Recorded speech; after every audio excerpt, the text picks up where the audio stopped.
কখনো ভেবে দেখেছো যে তোমার সাথেই সবসময়ের জন্য কেন খারাপ হয়? কেন তুমি যেটা ভাবো সেটাই হয় এবং সেটা নেগেটিভই হয়, সেটা খারাপ হয়, সেটা তোমার পক্ষে হয় না? তার কারণ হচ্ছে তুমি সবসময় নেগেটিভ ভাবো। পজিটিভ যারা ভাবে, পজিটিভ যারা চিন্তা করে, তাদের সাথে কখনো কিন্তু এই প্রবলেমটা হয় না। হিউম্যান সাইকোলজিতেও বলা হয়েছে তুমি যেটা ভাববে সেটাই হবে। এটা এটা একটা ফ্যাক্ট, এটা তোমাকে মানতেই হবে।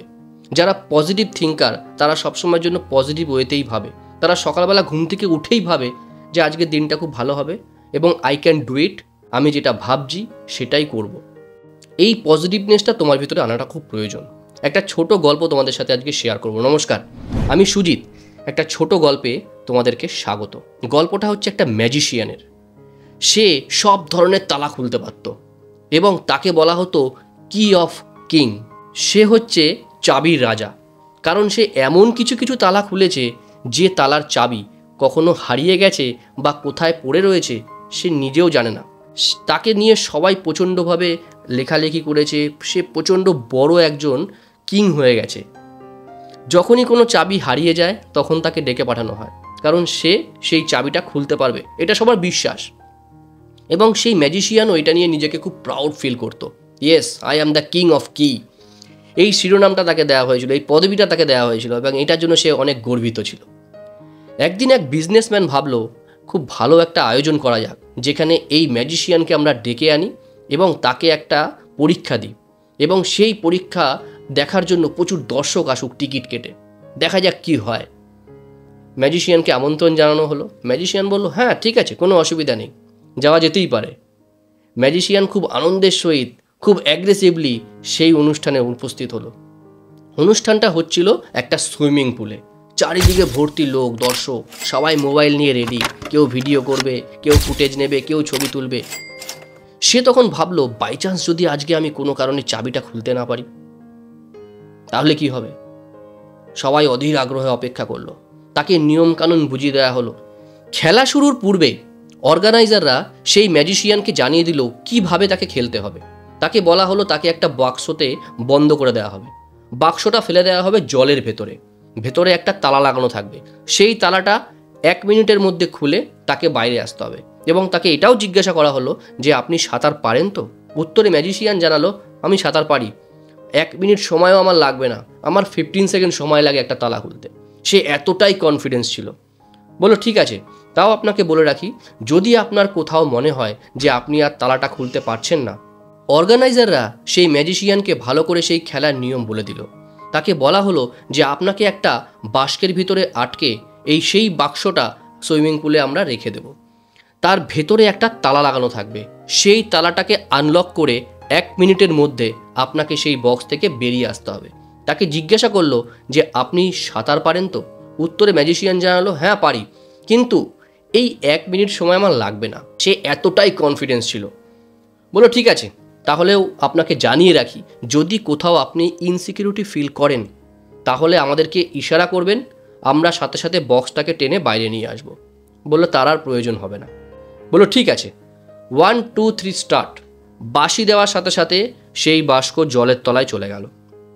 সবাই অধীর আগ্রহে ওয়েট করছে এবং ভিডিও করছে কিভাবে সেই ম্যাজিশিয়ান তালা খুলে বাইরে আসে এবং কত তাড়াতাড়ি সে আসে। সেই ম্যাজিশিয়ান তালা খোলার ঠিক 5 সেকেন্ড পর থেকেই এটা ভাবতে শুরু করলো যে এত লোক ভিডিও করছে, আজকে যদি আমি তালা খুলতে না পারি তাহলে কি হবে? যদি তালা খুলতে না পারি এটা সঠিক সময় আমাকে টেনে উঠাতে পারবে তো? এই ধরনের চিন্তাভাবনাগুলো তখন তার মাথায় ঢুকলো। এই করতে করতে 15 সেকেন্ড পার হয়ে গেল, 20 সেকেন্ড পার হয়ে গেল, 30 সেকেন্ডও পার হয়ে গেল। তার ভেতরে একটা প্যানিকনেস তৈরি হলো। সেই প্যানিকে সে ভাবলো যে আজকে আমি আমার জীবনটা বাঁচিয়ে নিই, তারপরে যা কিছু হবার হবে, কারণ সে তালা খুলতে পারছিল না। সাথে সাথে এমার্জেন্সি লাইট অন করে দিল। যারা অর্গানাইজার ছিল তারা সাথে সাথে বক্সটাকে বাইরে বার করলো। বক্সটাকে যেই বাইরে বার করলো তারা তখন তাকে বলল যে যে তালাটা আপনি খোলার চেষ্টা করছিলেন তালাটা একটু চাপ দিন। সেই ম্যাজিশিয়ান তালাটাকে হালকা করে প্রেস করলো। প্রেস করার সাথে সাথেই দেখলো তালাটা ওপেন হয়ে গেল। সবার সামনে ম্যাজিশিয়ান উঠে জাস্ট মাথাটা নিচু করে দাঁড়িয়েছিল 5 সেকেন্ড। তারপরে সে চলে গেল সেই অর্গানাইজারদের কাছে এবং তাদেরকে গিয়ে বলল, থ্যাংক ইউ আমাকে জীবনের সেরা শিক্ষা দেওয়ার জন্য। আমি নিজেকে বড্ড অহংকারী করে তুলেছিলাম এবং এত চিন্তাভাবনার মধ্যে আমি এটাই ভুলে গেছি যে তালাটা খোলার আসল কৌশল কি শুধুই কি চাবি নাকি অন্য কিছুও হতে পারে। আমি এটা ভাবিনি। সেই চিন্তাভাবনাগুলোই আমাকে গ্রাস করে নেয় এবং আমি তালা খুলতে অক্ষম হই। ধন্যবাদ আপনাদেরকে আরও একবার আমাকে জীবনের সঠিক শিক্ষা দেওয়ার জন্য। বন্ধুরা, গল্পটা সেই ম্যাজিশিয়ানের নয়, গল্পটা হচ্ছে আমার আর আপনার জীবনের গল্প। গল্পটা হচ্ছে আমাদের দৈনন্দিন জীবনের গল্প। আমরা নিজেকে ছাড়া সারা দুনিয়ার লোক কী ভাবছে সেটা নিয়েই ব্যস্ত থাকি। আমরা নিজের ইমপ্রুভমেন্ট, নিজের স্কিল ডেভেলপমেন্ট নিয়ে ভাবি না। আমরা কি ভুল করেছি সেগুলো থেকে শিক্ষা নিয়ে কিভাবে নিজেকে আর একটু স্টেপে আমরা ইমপ্রুভ করব সেটা আমরা ভাবি না। আর এই না ভাবনার জন্যই আমরা সব সময়ের জন্য পিছিয়ে পড়ি। আমাদের পাড়া প্রতিবেশী কী বলবে, আমাদের স্টুডেন্টরা, আমাদের বন্ধুবান্ধবরা, আমাদের টিচার্সরা কী বলবে, আমাদের কলিগরা এটা নিয়ে আমাকে ভাবছে। সব চিন্তাভাবনা যদি আমরাই নিই তাহলে তারা কি ভাববে এটাকেও একবার ভাবতে হবে। নিজের যে এফেক্টিভ টাইমটা রয়েছে সেই এফেক্টিভ টাইমটাকে কাজে লাগিয়ে নিজের প্যাশন আর গোলের দিকে এগিয়ে যাও, তাহলেই তুমি সাকসেসফুল হতে পারবে। আদারওয়াইজ নালে তোমাকে শুধু ভাবতেই হবে। কেমন লাগলো আজকের গল্পটা অবশ্যই কমেন্টস করে জানিও, আর বন্ধুদের সাথে শেয়ার করতে ভুলো না। এই বলে আজকের গল্পটা এখানেই শেষ করব, সবার ভালো আর সুস্থতা কামনা করে। আর শেষ করার আগে সবসময় যেটা বলি, মা বাবার আশীর্বাদ, ঈশ্বরের আশীর্বাদ আর আপনজনের আশীর্বাদ নিয়ে এমন কিছু কাজ করো যেটা দেখে সবাই তোমার মতো করতে চাইবে, কারণ জীবন তো একটাই। সবাই ভালো আর সুস্থ থেকো। দেখা হচ্ছে একটা নতুন ভিডিওতে। প্রত্যেক বুধবার আর শনিবার সন্ধ্যা 6টার সময় এই ধরনের মোটিভেশনাল স্টোরি আসে আমার চ্যানেলে। যদি ভালো লাগে সাবস্ক্রাইব করতে ভুলো না। দেখা হচ্ছে অন্য ভিডিওতে। ভালো থেকো।